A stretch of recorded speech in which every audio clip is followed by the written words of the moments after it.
భారతదేశంలో ఎన్నో ఏళ్లుగా ప్రజలకు సేవలు అందిస్తున్న పార్టీ కాంగ్రెస్ పార్టీ అని, దేశానికి కాంగ్రెస్ ఆత్మ లాంటిదని సీఎం రేవంత్ రెడ్డి అన్నారు. అలాంటి కాంగ్రెస్ను నిర్వీర్యం చేసి కుట్రలు జరుగుతున్నాయని హైదరాబాద్లో అన్నారు.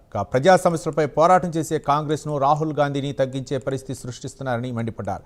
పార్లమెంట్లో రాహుల్ గాంధీ మాట్లాడకుండా కొందరు వ్యవహరిస్తున్నారని సీరియస్ అయ్యారు. ఎన్నో త్యాగాలు చేసిన గాంధీ కుటుంబాన్ని అడ్డు తొలగించే ప్రయత్నాలు చేస్తున్నారని మండిపడ్డారు. కాంగ్రెస్ ఉన్నంతకాలం దేశంలో బడుగు బలహీన వర్గాలకు ఎంతో మేలు జరుగుతుందని సీఎం రేవంత్ రెడ్డి స్పష్టం చేశారు. దేశానికి సంబంధించిన భవిష్యత్ ఈ దేశంలో కాంగ్రెస్ని ఈ దేశాన్ని విడదీసి చూడలేము. ఈ దేశం యొక్క ఆత్మనే కాంగ్రెస్ పార్టీ.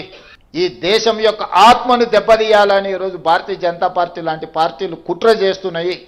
అది అంత ఆషామాషి విషయం కాదు. ఈరోజు పార్లమెంట్లో రాహుల్ గాంధీ గారిని మాట్లాడనివ్వకపోయినా, గాంధీ కుటుంబాన్ని అవమానించే విధంగా మాట్లాడినా, గాంధీ కుటుంబాన్ని అవినీతి ఆరోపణలతో ఈరోజు బీజేపీ అవమానించాలనే ప్రయత్నం చేస్తుంది. ఉండడానికి సొంత ఇల్లు లేని, దేశం కోసం 3 తరాలు ప్రాణాలు ఇచ్చిన గాంధీ కుటుంబానికి డబ్బులు ఒక లెక్కనా? కాంగ్రెస్ పార్టీ కార్యకర్తలు నిజంగానే వాళ్ళకి డబ్బులు కావాలనుకుంటే ఈ కాంగ్రెస్ పార్టీ కార్యకర్తలు పోగేస్తే కూడా ఓ 10,000 కోట్ల రూపాయలు జమ అయితే గాంధీ కుటుంబానికి ఇవ్వడానికి. మనమందరం గాంధీ కుటుంబానికి ఒకవేళ ఆర్థిక అవసరాలు ఉన్నాయి అని అంటే తలా ఓ చెయ్యి వేస్తే తెలంగాణ నుంచి ఒక 1000 కోట్లు పోగేసి ఇవ్వగలిగిన శక్తి ఈరోజు కాంగ్రెస్ పార్టీ కార్యకర్తలకు ఉన్నది. ఉండడానికి సొంత ఇల్లు లేదు. రాహుల్ గాంధీ గారిని పార్లమెంట్ సభ్యత్వం రద్దు చేసినప్పుడు, ఇల్లు ఖాళీ చేయించినప్పుడు రాహుల్ గాంధీ గారికి ఎక్కడికి వెళ్ళి ఉండాలనో అర్థం కాల. చివరికి వాళ్ళ అమ్మ దగ్గరికి 10 జన్పత్లో పోయి ఉన్నాడు.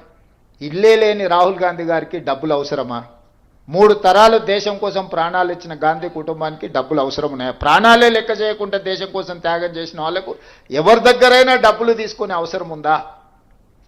అయినా ఆ కుటుంబాన్ని అవమానించాలని, ఆ కుటుంబాన్ని రాజకీయాలలో అడ్డు తొలగించుకోవాలని, గాంధీ కుటుంబం రాజకీయాలలో ఉన్నంతకాలం ఈ దేశం ఐక్యంగా ఉంటుంది. దేశంలో దళితులకు, గిరిజనులకు, బలహీన వర్గాలకు, మైనారిటీలకి గొంతుకై గాంధీ కుటుంబం మాట్లాడుతుంది. కాబట్టి ఆ పేదల గొంతును నొక్కేయాలని ఈరోజు కుట్ర జరుగుతుంది.